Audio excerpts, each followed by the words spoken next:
Je m'appelle Romain, je suis architecte diplômé des écoles Saint-Luc. Je suis originaire de Lille et aujourd'hui je crée aussi du contenu pour des marques sur les réseaux sociaux. Démocratiser des sujets, parfois élitistes, donc le design, l'architecture. J'essaye de un peu aussi casser des codes de la mode, en parlant par exemple de la mode qui est dite pour les femmes mais qui peut être portée par des hommes. Et également, je suis engagé pour la lutte contre les inégalités et particulièrement les LGBT-phobies. Aujourd'hui, vous me voyez dans un look que j'aurais pas forcément montré d'habitude. J'ai un pull que j'ai acheté dans une friperie en Afrique du Sud, à Cape Town. J'ai un pantalon que j'ai trouvé chez Uniqlo, mais dans le rayon femmes. Une paire de Doc Martens. Et j'ai une ceinture que je portais quand j'étais enfant. Tous les jours, j'ai des trucs écrits sur les mains de choses que je dois faire. Donc là, tu vois, juste après, il faut que je file sur un chantier et que je prenne les codes de la douche.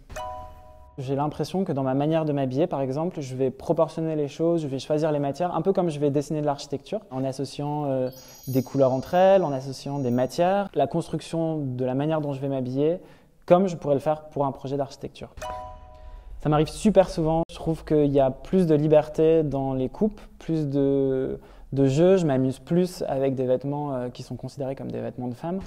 Je crois que je suis très inspiré par la mode japonaise, par les formes japonaises. Aujourd'hui, je m'habille plutôt avec des vêtements confortables, peu de pantalons, mais des pantalons qui tombent bien et comme je le désire, avec des proportions particulières. Se regarder le matin et se dire « Ah, c'est cool, j'aime bien comment je suis habillé, je vais passer une bonne journée, je me trouve bien dans mes pompes et c'est un style qui me correspond et je ne suis pas en train de me déguiser. » Des robes en tulle avec des tutus, beaucoup de drapés et tout ça, je trouve ça super chouette. Je l'ai porté pour un shooting. Bon, les gens me regardent toujours un peu bizarre.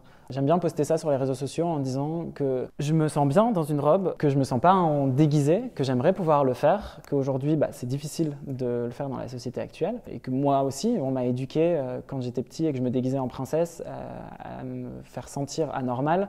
Donc aujourd'hui, c'est difficile de déconstruire, même pour moi, ce genre de choses. Mais j'aime bien montrer sur les réseaux sociaux qu'on peut combattre la masculinité toxique. Porter une robe ne fait pas que je suis moins un homme que si j'étais habillé en costume. Des paires de lunettes, je sais pas, peut-être parce que j'ai un très grand front, que je perds mes cheveux et que du coup, j'ai l'impression que ça me va pas du tout. Justement, mes cheveux, c'est un sujet qui est délicat. C'est difficile de perdre quelque chose qu'on a eu et de pas le contrôler. J'aime bien mes yeux. Je trouve que j'ai des yeux cool.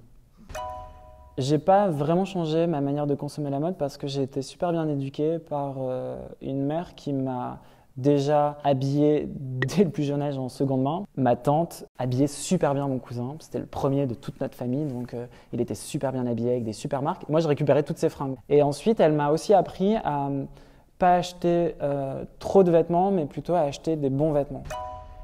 Il y a plein de clichés qui m'énervent. Le rose pour les filles, le bleu pour les garçons. C'est vrai que tout ce qui est lié au parfum, c'est un truc qui m'énerve aussi un peu. Dans la nature, on n'a pas dit que les fleurs, c'était pour les roses, c'était pour les filles et que les parfums au tabac, c'était pour les garçons.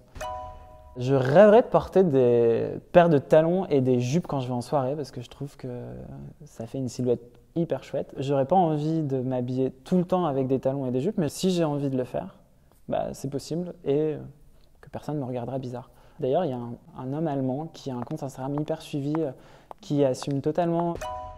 Un homme que j'aime bien suivre en ce moment pour ses looks parce que je trouve qu'il casse bien les codes, c'est Harry Styles. On ne le sent jamais déguisé et ça bouscule pas mal les codes préétablis de la mode masculine. C'est pas important une paire de baskets roses que vous allez perdre. Voilà.